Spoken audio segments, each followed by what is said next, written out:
Hello and welcome again. Welcome to the Extra Hour. And I'm asking a lot of questions. Over the past 6 months, I've been asking simple questions and trying to answer them. The questions are simply a pretext to have subjects to talk about. And many of the questions are absurd or strange because it allows me to go into areas of the language that English teachers usually don't teach. Not crazy areas of the language, very important areas of the language. So, another question. Do we often use the word eccentric to refer to crazy people when they're rich? Yes, eccentric basically means crazy. Eccentrico. The same as in Spanish. Eccentric means not the paradigm of normality. Normality. Not the paradigm of normality, a person who's eccentric. But we usually don't use the word eccentric when we're referring to a normal person who's crazy. We usually use the word eccentric when we refer to a crazy person who has a lot of money. Very eccentric. I remember in one of the Vaughan towns, there was a fellow there from Wyoming by the name of Roy. And Roy was a brilliant man. He's still alive. Yeah, he still writes to me sometimes. He's a brilliant guy, but he is a little off-center. Off-center means he's a little bit imbalanced in certain ways. And I remember the master of ceremonies at Vaughan Town saying, "Roy, you're a bit eccentric." And Roy responded, "No, I'm not. I'm crazy. To be eccentric, I have to have money." And it's true. And it made me think. It's true. We use eccentric for people who are wealthy, usually. Somebody strange. If you remember the movie Sabrina. This was a movie made in the 1950s with Audrey Hepburn, William Holden, and Humphrey Bogart. A second version was made in the 1990s or the early 2000s with Harrison Ford. But the classic movie made in the 1950s was a very good movie, and Sabrina. And it's a story about the daughter of the chauffeur. A very wealthy family lives on Long Island and works in New York City. They have an enormous company, an empire. And Humphrey Bogart is the serious brother, the older brother who runs the company. And William Holden is the younger brother who's a playboy.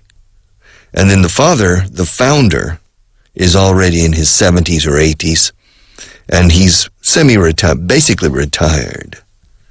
And Sabrina is the daughter, Audrey Hepburn, of Humphrey Bogart's chauffeur, El Chofer. And it's a brilliant movie. It's a very, very good movie. And Sabrina is always in love with William Holden. But in the end, she falls in love with Humphrey Bogart. Then there are two things interesting about the story. Number one is the father, 70 or 80 years old, and he is eccentric, for sure, in the movie. He plays the role of a crazy, retired, rich man, and of course, eccentric is the right adjective. Another thing funny about this is the chauffeur himself, the father, Sabrina's father. He spends his entire life driving members of the family from point A to point B, and then he stays in the car waiting for one of the members of the family to be ready to go from point B to point A or to point C, whatever. And it turns out that during all of these hours that he's waiting, he studies the stock exchange, the New York stock market. And over the years, 30 years as a chauffeur, 40 years, he has become rich. And he is almost as rich as the people he is driving. And so Humphrey Bogart says, "Reginald, you're fired," because he was too rich to be a chauffeur. And that's how he made his money. Some people have made money on the stock exchange by listening to the experts. The chauffeur always listened to the members of the family in their business dealings. And I remember the case of a person who was a waiter at a very elegant, very expensive, very important restaurant in Manhattan. And many of the big players on Wall Street went to that restaurant. And the waiter paid attention to what they said. Los soplos, the inside information. And the waiter was able to make a few very good investments on the New York Stock Exchange and to make some big money because he was able to hear or to overhear the conversations. And he could get some inside information on this. Okay, so the question is, do we often use the word eccentric to refer to crazy people when they are rich? Yes, we do. We often use the word eccentric. Para referirse a, to refer to, to refer, escrito refer, to refer to crazy people who are mad, people who are crazy. When they're rich, we say eccentric. Another question, do you always say heads when someone flips a coin? Well, if I'm involved in the coin toss or the coin flip, I don't. I never say heads. I always say tails. Strange. All my life, I have always said tails. I don't know why. Most people say heads. But I think I like to be different, and I say tails. And it's interesting, I don't know, 100 times in my life, I have been involved in a coin flip or a coin toss. Echar una moneda al aire. Cara o cruz. Heads or tails. And I don't remember anybody saying tails except me. And why is it? But from the very beginning, when I was a little boy, I always said tails, to be different. Cara o cruz. Here people say cara, casi siempre. Cruz. It just means to be different. I don't know why. Maybe it's because I'm a Scorpio. Who knows? I just don't know. But do you always say heads when someone flips a coin? We say to flip. Flip con flipar. Flipa. Es que flipa, la palabra esto flipa, which has become very common in Spanish, at least here in Spain, in Peru, and the rest of Latin America, I don't know. But it's very common here. Okay? Yo flipaba cuando me dijo eso. And why? In English, we have the expression to flip out. But to flip out is to be very, very surprised. To be flip out means to go crazy, kind of. It doesn't mean necessarily only to be surprised. I flipped out means, me sorprendí y me volví loco. And but it comes from the verb to flip. And to flip means darle la vuelta o hacer un salto mortal, a somersault. A back flip, forward flip, to flip. And so they took that word. So esto flipa means doy un salto mortal de sorpresa por esto, o por admiración, o por whatever. I flipped out, man. Flipped out means I went crazy. He flipped out. He completely flipped out means he just went off the far end. He went crazy. It doesn't necessarily mean surprise. In Spanish, when they say flipa, it means you're very, very surprised and you can't believe it. You can't believe alucino. As another thing, they say flipo, and things. But in any case, to flip a coin, porque la moneda cuando le tiras al aire, da vueltas, gira, and it's flipping, está haciendo saltos mortales la moneda. So to flip a coin. To flip a coin, to flip a coin. It's very common in the U.S. to flip a coin to make decisions. Yeah. To make decisions. Hey, I want to go out with Jennifer. But I want to go out with Jennifer too. Well, I have first dibs. I'll call her first. Well, let's flip a coin. Heads or tails? Tails. Tails as it is. You can call her first. You can invite her out. So heads. Heads or tails, heads or tails. And with the expression heads or tails, we have the other expression, no puedo sacar ni pies de cabeza de esto. Something like that. Do you have an expression like that? I can't make head nor tail of it. I say heads or tails of it. I can't make heads or tails of it. But other people say, I can't make head nor tail of it. Let me see if I can find, I don't know which one is more common. I can't make head or tail of something. Or you can't make heads or tails of something. You can say in plural or in singular. You're emphasizing that you cannot understand it at all. Not at all. And so I think you say ni pies ni cabeza. Something like that. And something like that. Let me see if I can find an equivalent. But I can't make heads or tails of it means I just don't understand it at all. At all. I don't understand it at all. For example, I know no, I'm not going to get into that. But in any case, you just don't understand it at all. Question, do some people have trouble getting over disappointments? Yes, some people have trouble getting over disappointments. If you have expectations, especially if you have high expectations, you need to be a little bit careful. Some people have a tendency to imagine an outcome, a situation, and an outcome. Situación y un desenlace. In Spanish, you have an expression called composición de lugar. That means to create an expected reality. Composición de lugar. Interesting expression, by the way. I like it. I use it quite often. Because people have that bad habit. Composición de lugar. And people have that tendency sometimes to imagine or to expect a certain outcome and to build the immediate future around that outcome. And it becomes almost a reality for them.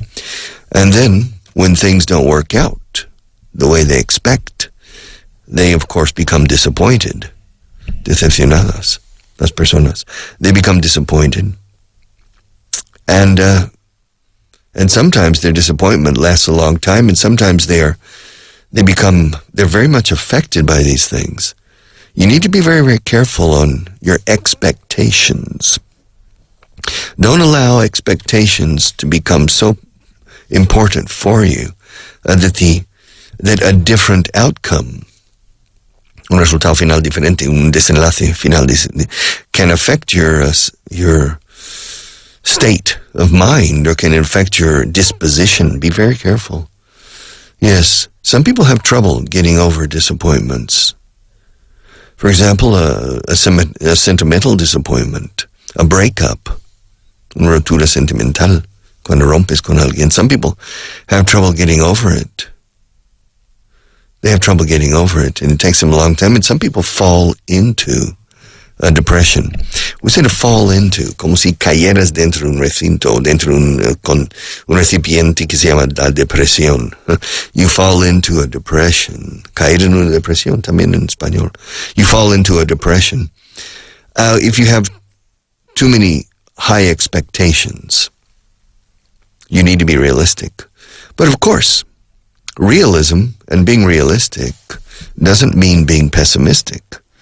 Here in Spain, as I've said many times, some Spanish people have a tendency to equate realism with pessimism. And they say, yo no soy pesimista, soy realista. And that's not a correct statement. Because realism is what is real. And what is real is not pessimistic. It's neutral or optimistic. Because things are always getting better. Always. Material life. Spiritual could be another question. But material life is always getting better. Slowly but surely, but really, well, quickly in many cases. Poverty is gradually being eliminated. The precariousness of life is much, much less than 50 and 100 years ago. More and more people go to the university now, even though it's not easy to find the job of your dreams when you finish, of course. Well, many people study. They study certain fields. In certain fields, they specialize in certain areas that pretty much condemn them to work for others, which is okay. To work for others means you can make a lot of money working for others. You can make a lot of money working for others. There are a lot of people who reach top management in companies or very high positions in organizations, and they have good salaries. It's very, very difficult to get rich if you work for others. You need to start your own company or to have your own private practice, to be a freelance or something if you want to make big bucks, if you want to make a lot of money.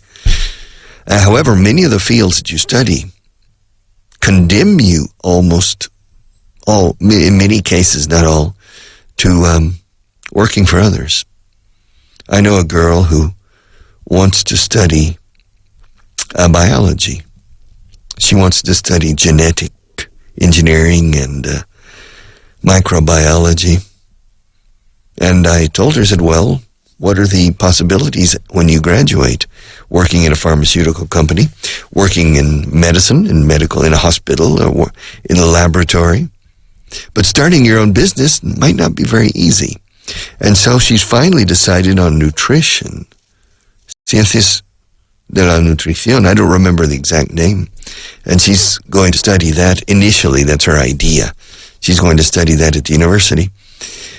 And nutrition has become very fashionable now. Everybody's worried about their diets. And so there's a lot of allergies and obesity. And so these experts in nutrition are often making good money now, offering different tests and recommendations and giving advice, consultation concerning dietary sciences, diet and nutrition.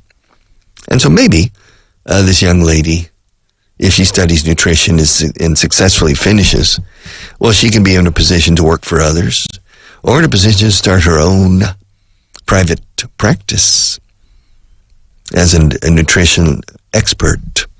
And so, yeah, that field of study lends itself a little bit, but other fields of study often don't easily lend themselves to a person going independent, to go independent. For example, if you study architecture, yes. If you study interior design and decoration, yes. Those areas lend themselves to freelance work and starting your own business, an architectural firm, or to study law. You can become a lawyer and work independently as a freelance lawyer. You can join a law firm and move up in the law firm to become a partner, or you can start your own law firm and then make it grow in line with your work and your intelligence and your abilities. It all depends on you. And that type of freedom, of course, when you don't work within an organization, you don't have the protection of the organization, and you don't have the security of the organization. When you work in an organization, every month you receive a wire transfer with your net income, your take-home pay. It's conveniently transferred into your bank account. So at the end of every month or on the first day of the following month, you have fresh money in your bank account. And it's so you have that security.